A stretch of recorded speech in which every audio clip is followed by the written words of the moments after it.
नमस्कार दोस्तों। ओम नमः शिवाय।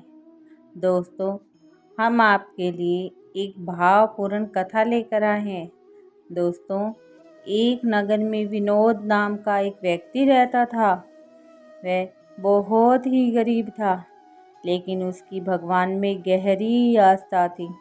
वह प्रतिदिन नहा धोकर भगवान की पूजा किया करता, लेकिन अपनी गरीबी से बहुत परेशान था और इसलिए वह भगवान से पूजा करते हुए यह शिकायत करता, भगवान, आपने मेरे पड़ोसी को इतना धन दिया है कि मेरे पड़ोसी ने एक बहुत बड़ा घर बनवा लिया है। एक पड़ोसी ने तो खेत भी खरीद लिए हैं और मेरे रिश्तेदार भी धनवान होते जा रहे हैं।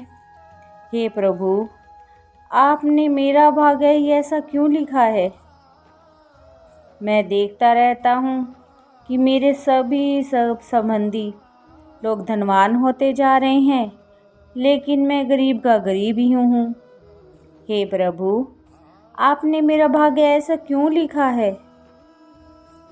मित्रों, विनोद जब भी भगवान की पूजा किया करता था, तो वह भगवान से कुछ मांगने से पहले भगवान से अपने पड़ोसियों और संबंधियों से मिले धन की बातें करता और दुखी होने लगता।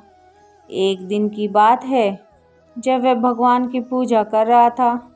पूजा करते समय फिर से आज वही बातें करने लगा कि मेरे पड़ोसियों को इतना धन मिल गया है, मेरे मित्रों को इतना धन मिल गया है, और यह सब बोल वह दुखी होने लगता। वह बातें रोजाना माँ पार्वती और भगवान सुनते ही थे। एक दिन माता पार्वती भगवान शिव से कहा, हे प्रभु, ये भक्त नियम से हमारी पूजा करता है और आस्था भी रखता है, फिर भी आप उस भक्त की मनोकामनाओं को पूरा क्यों नहीं करते? यह कितना दुखी होता है। भगवान शिव ने पार्वती माता से कहा, हे देवी, ये भक्त अपने कर्मों और सोच के कारण दुखी रहता है। तो माता ने कहा, हे प्रभु, ये भक्त हमारी प्रतिदिन नियम से पूजा करता है, तो आपको भी उसकी सहायता करनी चाहिए। तो भगवान ने कहा, हे देवी, जब तक ये मनुष्य अपनी सोच और कर्मों को नहीं बदलता, तब तक ये मेरी कृपा को स्वीकार नहीं कर पाएगा। तो माता ने कहा, नहीं प्रभु, आप एक बार इसकी सहायता करने का प्रयास तो करिए। अब माता के कहने पर भगवान शिव ने नंदी महाराज को बुलाया और उन्हें समझाकर एक पुस्तक देकर उस व्यक्ति के पास भेज दिया। अगली सुबह नंदी महाराज साधु के रूप में उस नगर में घूम रहे थे। तभी विनोद की नज़र नंदी महाराज पर पड़ी। वह उनके तेज को देखकर सोचने लगा, यह साधु महाराज तो बहुत ज्ञानी महाराज लगते हैं। और वह सोचते हुए नंदी महाराज को अपने घर ले गया। विनोद ने साधु महाराज की खूब सेवा की।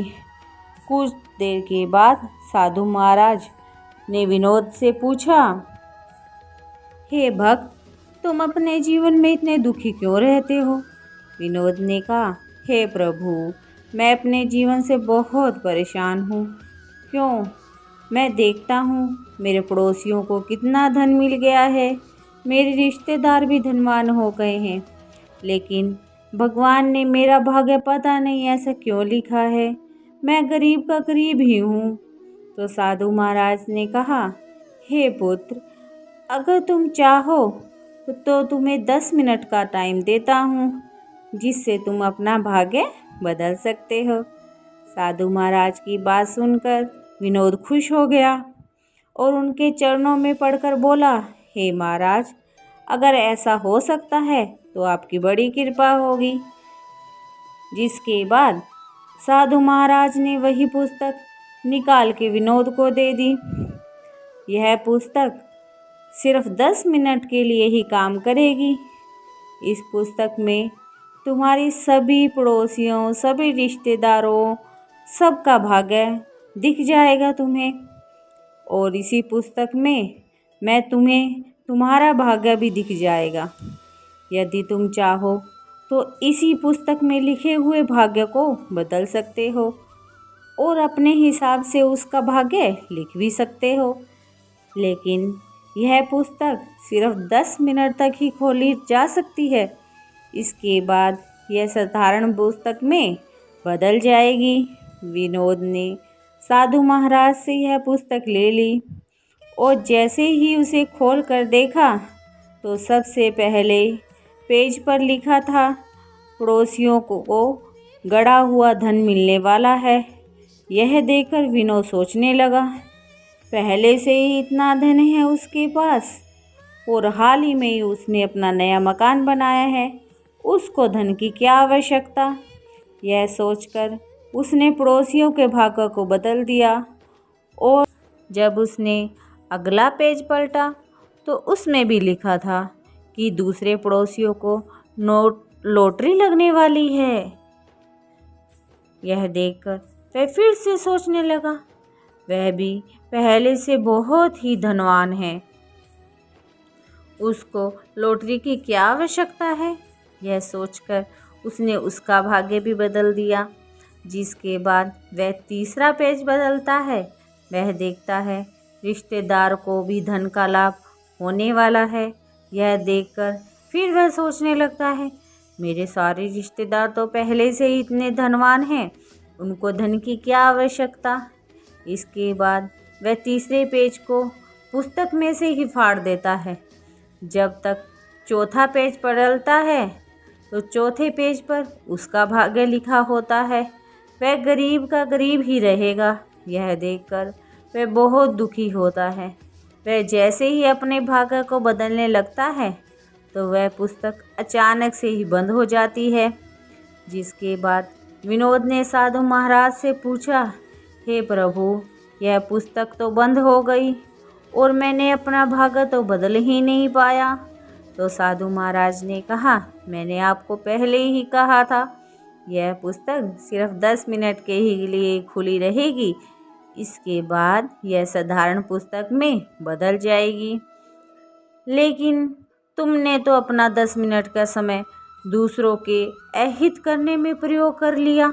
यही कारण है तुम्हारी असल जिंदगी का। तुम चाहते तुम अपने काम में ध्यान लगाकर लोगों की तरह सफलता प्राप्त करके धन कमा सकते थे, लेकिन तुमने अपने काम में ध्यान लगाया ही नहीं। लोगों की सफलता को देखकर सिर्फ जलते रहे। यही कारण है तुम्हारी गरीबी का। इसके बाद साधु महाराज पुस्तक को लेकर वापस आ गए और भगवान से मिले।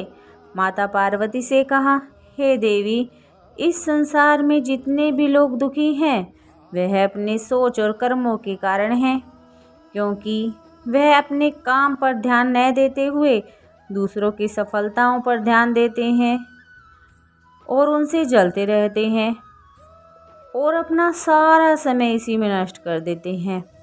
मैं भी कई बार अपने भक्तों की सहायता करना चाहता हूँ, लेकिन मेरे भक्त इसी गलती के कारण मेरी कृपा को स्वीकार ही नहीं कर पाते और अंत में वह यही सोचते रहते हैं कि भगवान मेरे ऊपर तो कृपा करते ही नहीं हैं, जबकि वह अपने कर्मों के कारण ही मेरी कृपा को स्वीकार नहीं कर पाते। दोस्तों, यही कारण है असल ज़िंदगी का। हम भी अपने जीवन में अपने कार्यों पर ध्यान न देकर दूसरों की सफलताओं पर जलते रहते हैं और इसी में ही अपना सारा समय नष्ट कर देते हैं। भगवान हमारे सामने ऐसे कई मौके लेकर आते हैं, लेकिन हम उस पर ध्यान ही नहीं देते। अगर हम उस पर ध्यान दें तो हम भी तरक्की कर सकते हैं, बुलंदियों पर पहुंच सकते हैं, लेकिन हम ऐसा नहीं कर पाते और अंत में यही कहते हैं, भगवान हमारी सहायता नहीं। जबकि दोस्तों, भगवान तो समदर्शी हैं, उसके लिए किसी में कोई भेदभाव नहीं है। वह प्रत्येक मनुष्य के लिए मौके भेजते हैं, लेकिन जो मनुष्य उसको पहचान कर उस रास्ते पर चलता है वही मनुष्य सफलता प्राप्त करता है। दोस्तों, आपको ये कहानी कैसी लगी? आप अपनी राय हमें कमेंट में ज़रूर बताइएगा और इस कहानी से आपको क्या शिक्षा मिलती है। ओम नमः शिवाय।